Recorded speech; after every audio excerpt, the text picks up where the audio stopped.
Hello बच्चों, let's see the question.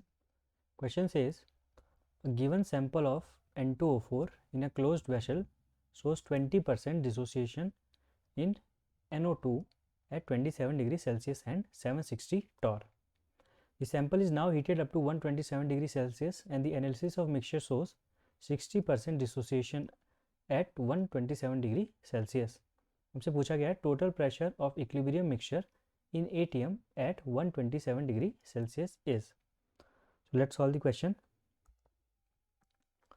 इस question को सॉल्व करने के लिए जो की कॉन्सेप्ट हम यूज़ करेंगे वो की कॉन्सेप्ट है calculation of pressure. Calculation of pressure. तो सबसे पहले हमें इसकी रिएक्शन लिखनी पड़ेगी. तो रिएक्शन बनेगी N2O4 डिसोसिएट्स टू 2NO2.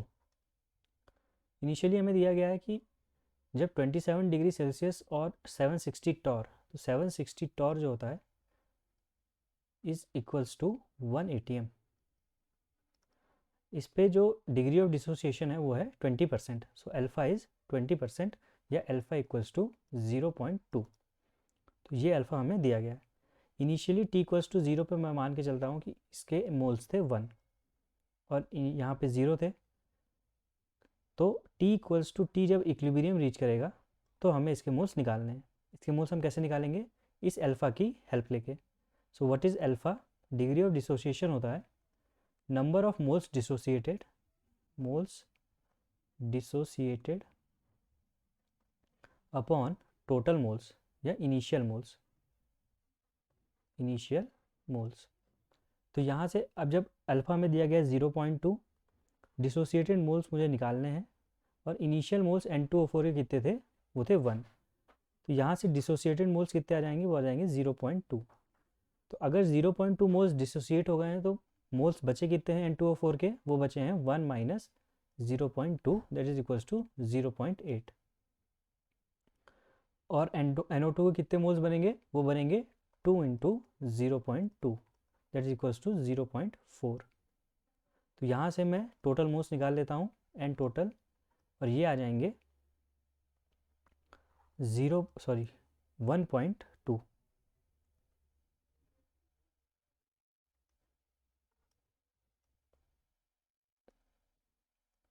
यहाँ से जो मोल्स आ जाएंगे वो हो जाएंगे 1.2.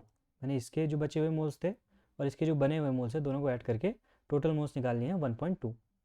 तो ये कंडीशन है. This condition is at 27 degree Celsius. अब हम बात करेंगे 127 डिग्री सेल्सियस की. फॉर 127 डिग्री सेल्सियस अल्फा दिया गया है 0.6. फिर से मुझे डिसोसिएटेड मोल्स निकालने हैं और इनिशियल मोल्स में अभी भी मान के चलता हूँ 1. तो यहाँ से डिसोसिएटेड मोल्स कितने आ जाएंगे? वो आ जाएंगे 0.6. फिर से रिएक्शन लिखते हैं. रिएक्शन बनेगी N2O4 dissociates to 2NO2. Initial moles में फिर से t इक्वल्स टू 0 मान लेता हूँ 1 और NO2 के 0. t इक्वल्स टू t जब इक्विलिब्रियम रीच करता है तो 0.6 मोल्स डिसोसिएट कर गए हैं. तो बचे कितने मोल्स होंगे? 1 minus 0.6 that is equals to 0.4. और यहाँ से कितने मोल्स बने होंगे NO2 के? वो बने होंगे 2 into 0.6 that is equals to 1.2.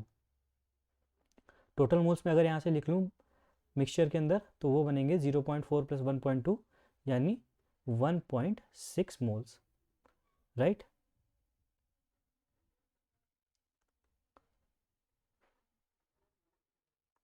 अब मुझे लिखना है यहाँ पे प्रेशर कैलकुलेट करना है. एक चीज़ यहाँ पे हम क्वेश्चन में देख पा रहे हैं कि हमें दिया गया है क्लोज्ड वेसल. क्लोज्ड वेसल का मतलब होता है कि volume is not changing, volume लगातार रहेगा कांस्टेंट.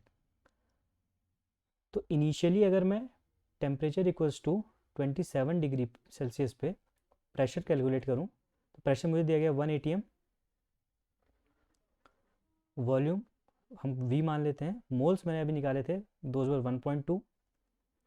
R को मान लेते हैं R और टेम्परेचर 27 डिग्री सेल्सियस मतलब 300 kelvin. T equals to 127 degree Celsius पे प्रेशर मुझे कैलकुलेट करना है. वॉल्यूम V मान लेते हैं क्योंकि कंटेनर क्लोज्ड है.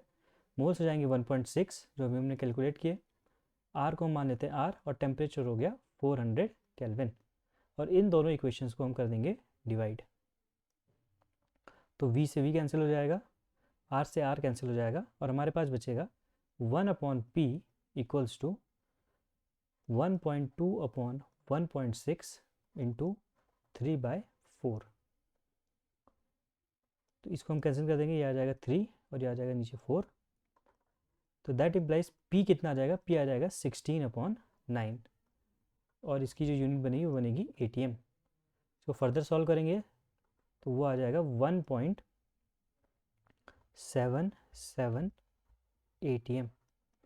तो जो फाइनल प्रेशर बना है एट टेम्परेचर 127 डिग्री सेल्सियस वो बना है 1.77 ATM। ऑप्शन हम यहाँ पे अगर देखें सो हमको दिखता है कि ऑप्शन नंबर है 1.78 ATM एब्सोल्युटली करेक्ट है। So final answer of this question is option number A. Hope you have understood it well. Best of luck.